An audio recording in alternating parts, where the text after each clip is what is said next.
Hello YouTube, this is Bub's Comics coming at you with a quick comic haul. I've got several things to show off today.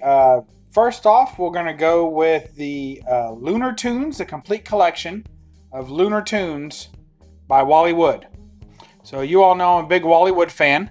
So the story behind this book is that this is basically his last project that they compilated into like a volume of these little cartoons that he did. For some appeared in Wits End magazine, and then others were never published. So this is the first time that the complete story has been published together. It says Bucky Goes into Hyperspace. This is for mature readers, so this is not a kid's book, and it tells you that 100 times and has some risque stuff inside, to say the least.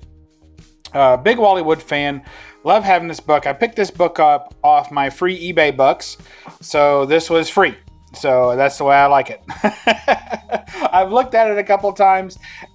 Just so you know, it's kind of a controversial book. Not because of the material inside necessarily being risque, although it is, but mostly because at this stage in Wally Wood's career, his quality had declined. His abilities had declined. So a lot of people think that this book is sad because it's not his best work. I personally don't look at it that way. I think it's, first of all, pretty good work, and it's not definitely his best work, but it still represents his style, and it's still in his, and of course he writes it as well, so it's still a story like he would write. So really, to me, it's the ending piece of his work, but it doesn't make it any less, his work. I don't know. It just seems like people discount it too much. So anyway, there you go. Lunar Tunes by Wally Wood. Next, I want to show a book I picked up. This is Wizard number 56. I say, why'd you get that book? Well, it's because it has Dark Claw on it. And I like Dark Claw, and I think it's a cool character and amalgam. I remember when I was a kid, when Dark Claw came out, I was super excited. I thought he was going to have a long run, and he didn't. He had like 2 books. But, Wizard bought in heavy, and this is actually a B cover to number 56. So I have the other number 56, and I thought I was getting this cover, and then I realized I wasn't. So very cool. Glad to have it. I have a very small Wizard collection, probably about 10 copies of Wizard. So happy to have this one in it and to show it off. And next we have a modern variant. I don't pick up too many of those, but I found this for $1.25 at a Peddler's Mall, so I picked it up. And it's X-23. I guess this would be volume 2 or something. It's the first volume after her run as All New Wolverine. So this is her standalone volume, and it's a variant cover. You see that there. I do like that. That's not bad. I know I'm not a huge X-23 fan, but I'm starting to come around, and she definitely has some really nice covers. So I'd like to pick up a few more of those. Next we have Phantom Lady and Doll Man number 3. It's actually just Phantom Lady number 3 if you're looking it up anywhere. But it does say and Doll Man. So there's some Golden Age characters, and I just absolutely love this cover. I think it's awesome. It's fantastic. A lot of the book is done by Amanda Connor. The covers, it's a Jimmy Palmiotti book, but this cover is not, so I forget who the cover artist is, but it's very, very good. I love it a lot. And a couple other covers in this run done by the same artist I didn't like as well. So this cover, this is number 3 of 4. So I was going to just go ahead and pick up all 4, but I decided, nope, let's just collect the one I really like and leave the rest alone. Here's a book that I picked up not too long ago. It's Bruce Jones's Outer Edge. So Bruce Jones does a lot of work of this nature, kind of a retro sci-fi look.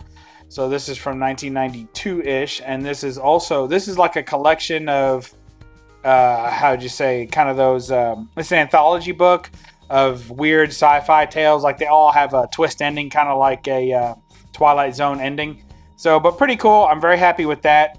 So far I've read 3 out of the 4 stories in here, I think. And they've all been really intriguing and fun and cool art.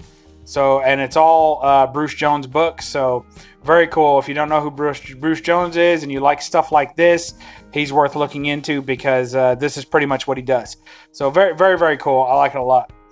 Next we have Marvel Comics Iron Man Viva Las Vegas. Viva Las Vegas! There's an Addy Granoff cover. So I hope you Addy Granoff fans appreciate that. This book is by Jon Favreau and Addy Graham. Of course, Jon Favreau, the director of the first Iron Man movie. So, pretty big there that they came out with this. I thought it was pretty cool. It's a cover I've looked at a couple of times and never have found in the wild. So when I saw it in the wild, I snagged it up real fast for $1. Couldn't pass it up. Now it says issue number 1 of 4, but I recall there being some issue like there's only actually 3 out of this set, so I have to look into that further. But very cool, cool cover. Addy Granoff doing his magic there for Iron Man. Next we have Avengers, all new Avengers number 28. There's nothing special about this book. You know how I am when I see Spider-Woman on the cover. I just can't help myself, so that's how that got purchased. Very, not her best pose, but pretty cool anyway. I have to say, I'm a Spider-Woman fan, so that's pretty cool. Next, we got some David Finch action here. Very happy with this. It is The Flash, number 43. David Finch cover. Love Gorilla covers, as you know. And there's Gorilla Grodd. I think Gorilla Grodd is easily my favorite villain for The Flash. I think that there's something about speed that when you put it up against raw power, that's what I like to see. Because speed against intelligence, I think speed wins. With a mix of intelligence, of course. But I think when it comes down to it, the only thing speed isn't no good against, and that's raw, pure power. Because no matter how fast you punch a wall, the wall's going to win, right? So I just love it. Look at all the muscles on Grodd.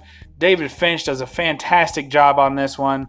I like David Finch Flash work. I have a couple of other issues by him. So really, really love that. Next we have True Believers. I found it for 75 cents, so less than cover price. That doesn't happen very often on these True Believers. I'd like to get the facsimile of X-Men number 1, but I haven't got around to it, so I figured for 75 cents, I'll just cover my bases and have this one. I like that a lot.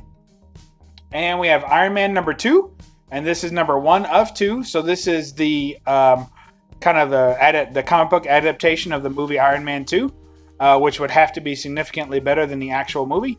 No, so we'll see how it goes. I don't have number 2 of 2, so I'll be on the lookout for that. If I see it in the dollar bin, I'll bring it home. Well, anyway, that's my haul. I hope you enjoyed it. If you like this, when you get done watching this video and videos like it, read a comic, and remember, don't apologize for the glare. Catch you next time. Bye.